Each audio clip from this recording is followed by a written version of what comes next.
Morning guys, I'm stuck in some traffic here, so it's something that's been asked of me a couple of times on Twitter and on my old Facebook. What does contest prep consist of, and what are some of the things that you go through during contest prep? This is a massively broad subject, so what I'll do is I'll start off with the average contest prep. I won't talk about diet, or I won't talk about training or anything like that. I'll just talk about emotionally and physically some of the things that you go through during the contest prep. So let's take the average person, the average bodybuilder or fitness model or something. You're going to probably look at doing about a 16-week diet. So 16 weeks of calorie deficit to get yourself in stage ready shape. Obviously it does vary from person to person. If you're already in quite good shape and good stuff, so and looking all right already, you're probably only going to do 12 weeks. But again, on the other hand, if you're not and you're a little bit fat, you're probably looking at about 18 to 20 weeks of dieting.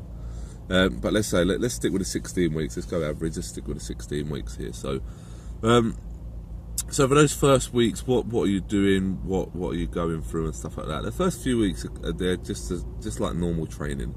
Apart from the fact you might have added in a little bit of cardio to put yourself in a slight calorie deficit. But in terms of the food that you're eating, calorie wise, it's probably pretty much the same as the off season.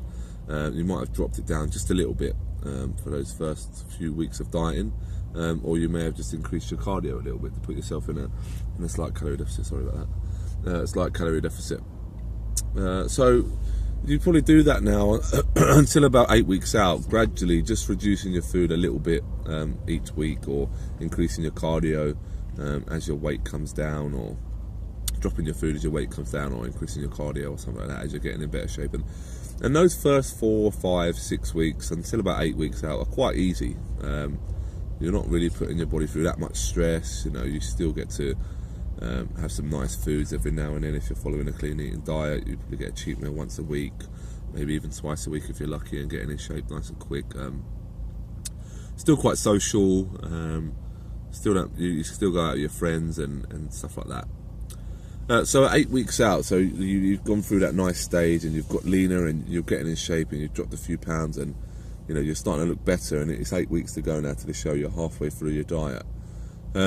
So you've still got halfway to go. So you've been dieting for 8 weeks, which is already quite a long time. And for those people that know, like, if you are quite strict to your diet, which a lot of people are that choose to do a show, it's very rigorous for 8 weeks. That you've got this meal at this time, or you've got this meal and you need to eat this much food, and blah blah blah blah blah.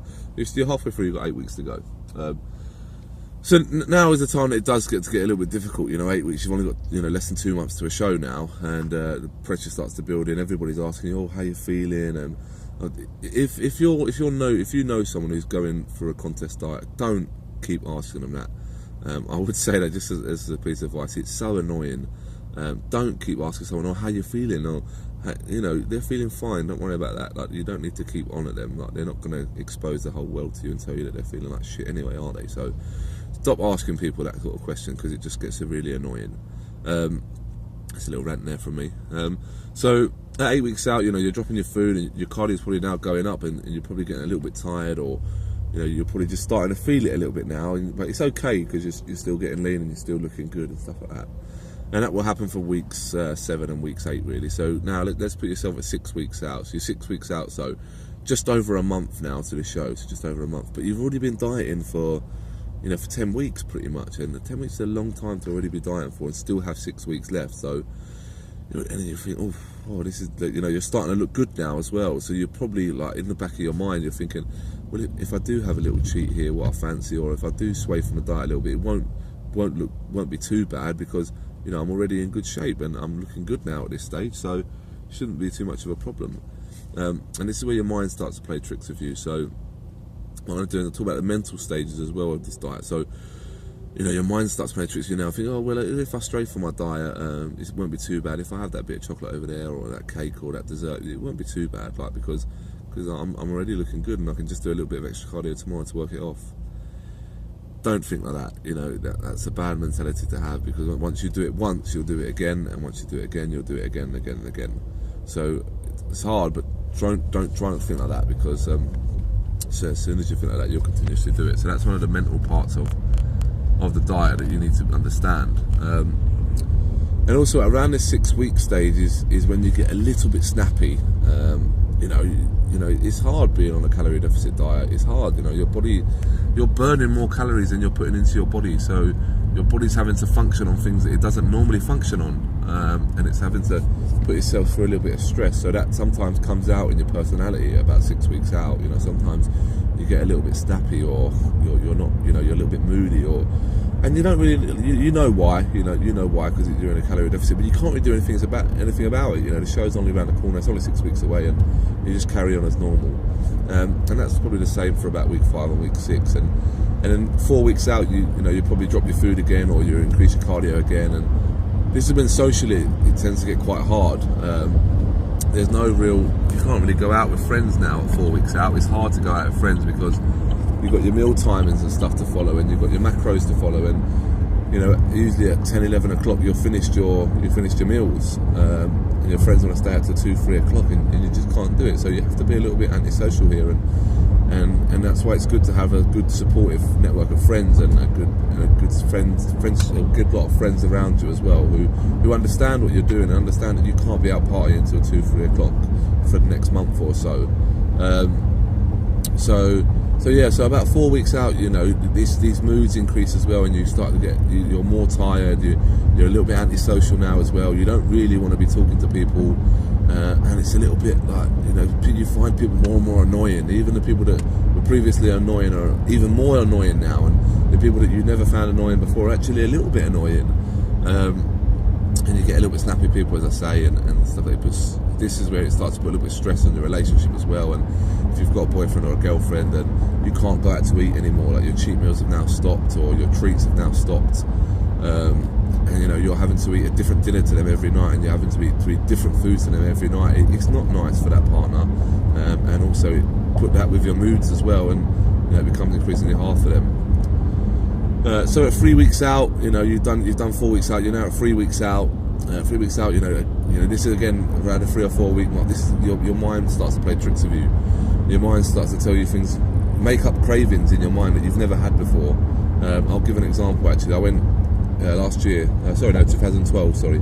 I remember going into a BP petrol garage, and I don't really like sweets. I don't really have a sweet tooth. I don't really like confectionery products. I remember walking into a BP garage, and they had a wild bean cafe next to the checkout, and there was a chocolate muffin there, and I've never liked chocolate muffins really. I've not like disliked them, but I've never really wanted them. And this chocolate muffin, sorry, this chocolate muffin I thought looked amazing.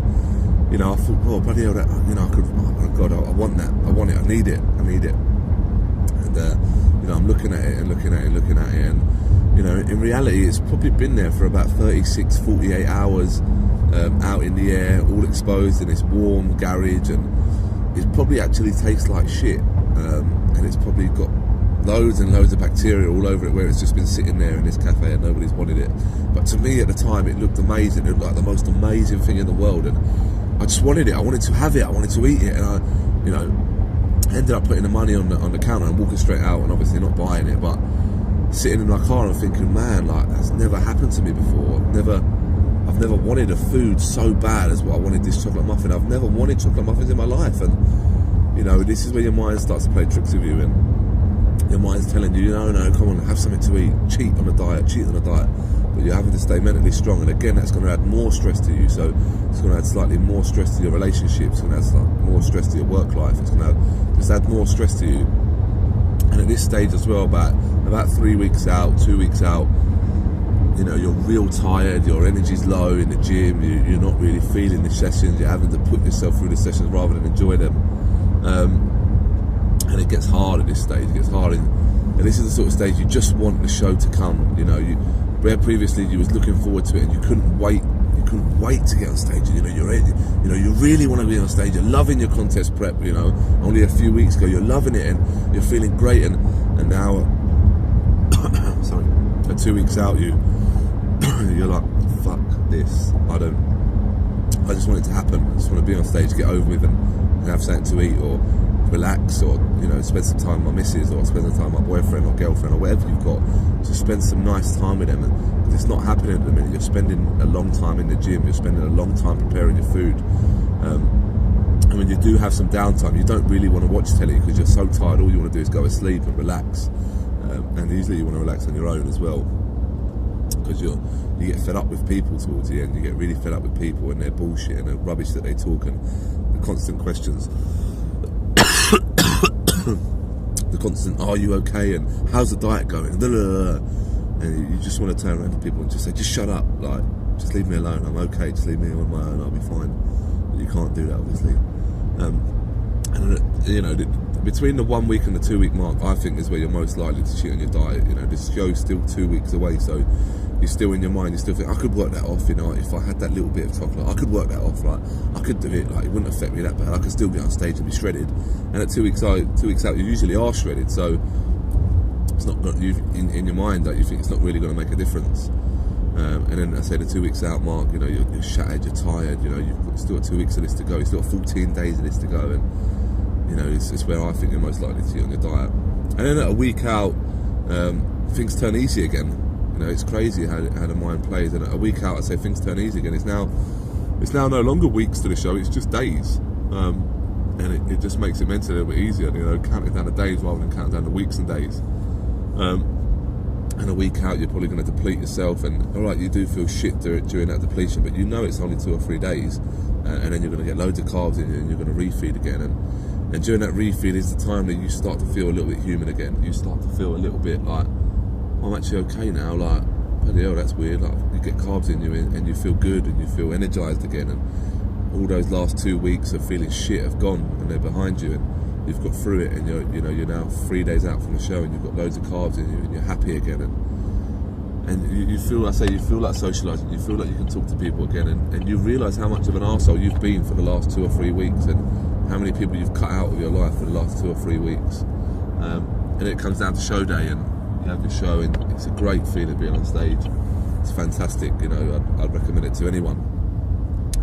But you realise all that hardship is worth it. And all the dieting and all the pain that you've gone through is worth it, and you actually love the day, and the day goes so quick, and it is just a day, and it is just 10 minutes on stage if you're lucky, and all that hardship and that hard work has paid off, which is good, and you feel proud of what you've achieved. And not everyone can achieve that, not everyone can stick to that diet for 16 weeks, or stick to that cardio regimen or that training regimen for 16 weeks, and it's a very, very good feeling to have that you've done something that not a lot of people can do, and not a lot of people will sacrifice and put themselves in, and that's what it is at the end of the day. It's sacrifice, sacrificing the things that you enjoy, going out and socialising with friends, and just your food. If you enjoy food, you sacrifice that as well. And it's really important for those 16 weeks to have a really strong support network around you, friends that understand that you're not going to be the most social during those 16 weeks, There will be times where you'll be moody, there will be times you're going to rant at people, and you're going to have a go at people that you don't normally do.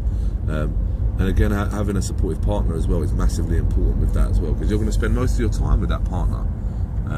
If you live together, you're going to spend a lot of time with that partner, that boyfriend, that girlfriend, and just letting them know that this isn't you. It's not the show prep taking over, and